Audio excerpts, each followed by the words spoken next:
Nintendo's back with their new next generation of consoles. After the smashing success of the Switch, which is one of the best-selling consoles of all time, the only problem with the Switch is its dated hardware. I've talked about this in 2023, but the Switch's hardware was already outdated in 2017.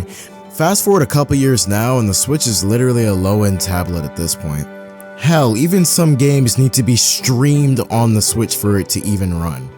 The console is on its last legs, so that's why I was excited for the Switch 2. You can only push hardware like this so far, and believe me, everything that's on the Switch has been pushed to its limits. Like, do we even have to talk about Minecraft and Fortnite for the Nintendo Switch? Those experiences are sometimes just borderline unplayable. Especially for Fortnite, that is just awful. I don't even know what black magic Epic Games got to make Fortnite run on the Switch. That has to be the greatest use of optimization I've ever seen for a console yet. Right next to GTA 5 running on the Xbox 360, bro. That is actually crazy. An upgraded Switch sounds genuinely exciting, and I felt like the Steam Deck needed actual competition. Well, what about the ROG Ally? Like I said, actual competition. Never mind, that was hella disrespectful. The ROG Ally is a really good handheld, and the price has dropped exponentially since the last time I even noticed it. But fuck it, I'm biased to the Steam Deck. I like the Steam Deck, and I was genuinely so excited for the Switch 2 because I wanted to see how it could match up against the Steam Deck. Even though I knew that the Switch 2 could never, match up with the ROG Ally or the Steam Deck, because those things are basically PCs, so I don't really see them ever being comparable. I don't know, the PC and console market are just totally different and they meet different needs for different people, so I didn't think that they could be fairly compared to each other. Genuinely, if you want a hands-on experience and you want to be able to do what you want with the thing that you paid for, just get a Steam Deck. It's a PC. Even though I was still excited for the Switch 2. 120Hz refresh rate screen, 4K support, ray tracing capabilities, HDR baked into the screen. This wasn't just a Switch Pro, it was a complete overhaul to what was holding the Switch back. And also the promise of older Switch games that ran like shit being remastered on the Switch too. And also the backwards compatibility, which was expected but still cool. This could be the ultimate handheld console with the technical specs alone. Until I realized it's a console. No matter how impressive the tech inside of the Switch 2 is for the price, consoles will always bake in the most greediest and downright stupid practices to make even more money. I'm not even mad at the Switch 2's price, and hell, I know a lot of people who aren't even mad about the Switch 2's price. Actually, I'm far from being mad at it. Ray tracing, HDR, high refresh rates, a dock fan, and 4K support, in my opinion, that's pretty good for $450. It's just the greedy practices that are going with it. For example, the Breath of the Wild and Tears of the Kingdom remakes. Breath of the Wild's new and improved version for the Switch 2 will be $70. By the way, the game released for $60, so why am I being charged an extra $10? Because of the enhanced frame rates and resolutions. What the fuck? Why does the price have to be $70 for a game that came out in 2017? Are you fucking serious? So you're telling me I have to pay $10 extra for a performance patch? And some people are calling it a remaster. Oh, well, it's for a remaster. This is not a fucking remaster. Improved frame rates and improved resolutions is not a remaster. Anyone can do that. I can be a jackass, watch a YouTube video for 10 minutes and type on my little keyboard and get that done. What are you talking about? Hell, even some emulators do this for completely free. Like Cemu, for example. With Cemu, I could just go into my settings, go into my graphics, and just turn up the resolution and get a 60 FPS boost on top of that. And Breath of the Wild will run fine. Why am I being charged another $10 for? For what? To see it in 4K? I'm gonna give you one example of this done right. Remember Far Cry 5? That amazing game made by Ubisoft that came out like 2018, I think? That game was originally released at 30 FPS for the original Xbox Ones. And I think for the Xbox One X, it ran at like 30 FPS at 4K and then 60 at 1080p. And then in March of 2023, Ubisoft released a performance patch for the new next generation of consoles. Now the game can run at 4K 60 FPS for completely free. Yes, Ubisoft did not charge you a single dime for this performance patch. So why is Nintendo expecting $70 for theirs?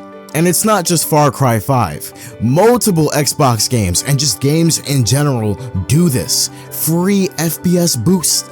That's just a common courtesy to the consumer. Imagine if Watch Dogs 2 did that. Imagine if Fallout did that. Imagine if any old gen game decided to do that. Niggas would have been pissed, but nobody cares when it comes to Nintendo because, well, it's Nintendo. It's fine. These are the same people who will cherry pick and nitpick almost every new game coming out. Everything, for the smallest minute details that you probably won't even notice. What the fuck? Is that a in my Assassin's Creed game?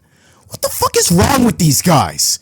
You know what, that's it, bro. I'm gonna take my $1,000 to this multi-billion-dollar company that's charging me $70 for a performance patch. Man, fuck this, man. Like, bro, I don't get the justification of you getting fucked. Like, I don't get that. I don't get it.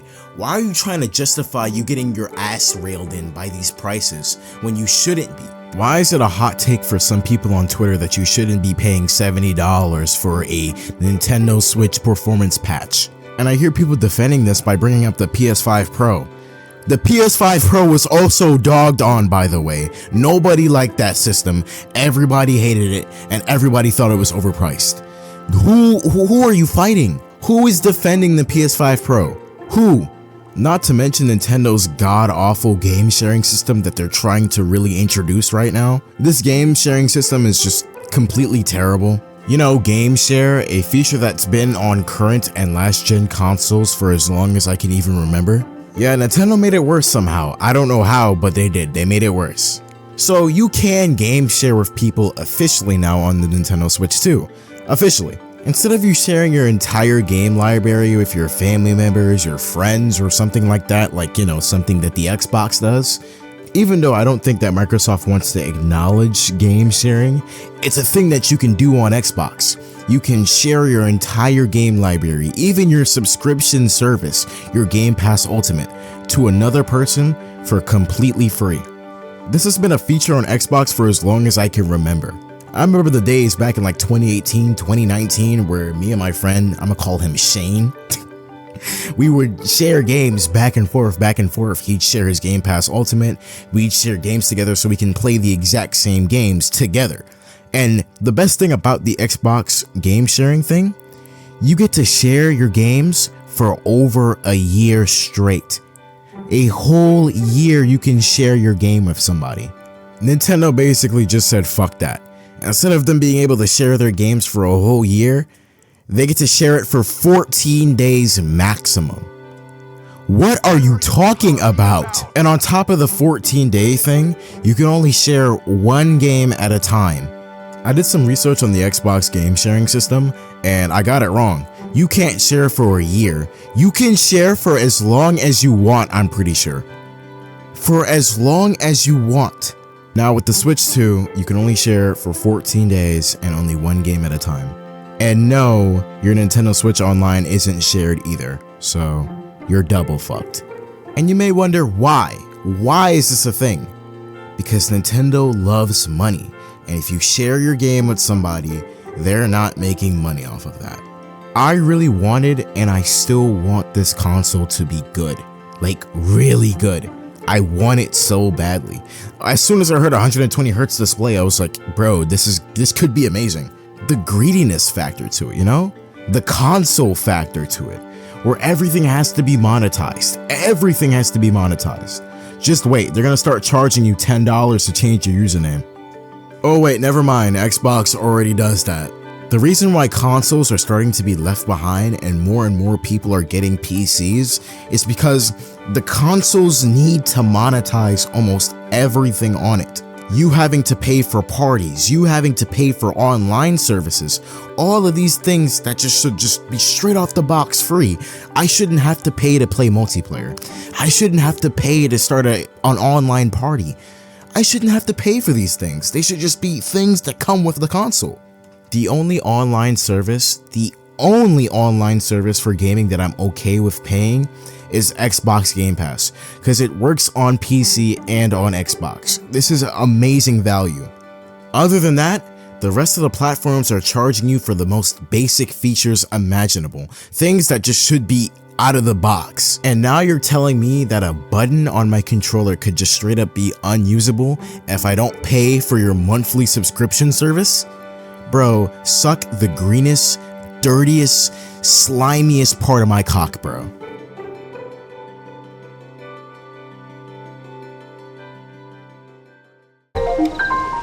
It'll provide a helpful, voiced guide. Your destination is north of here and close. Why the fuck would I need that?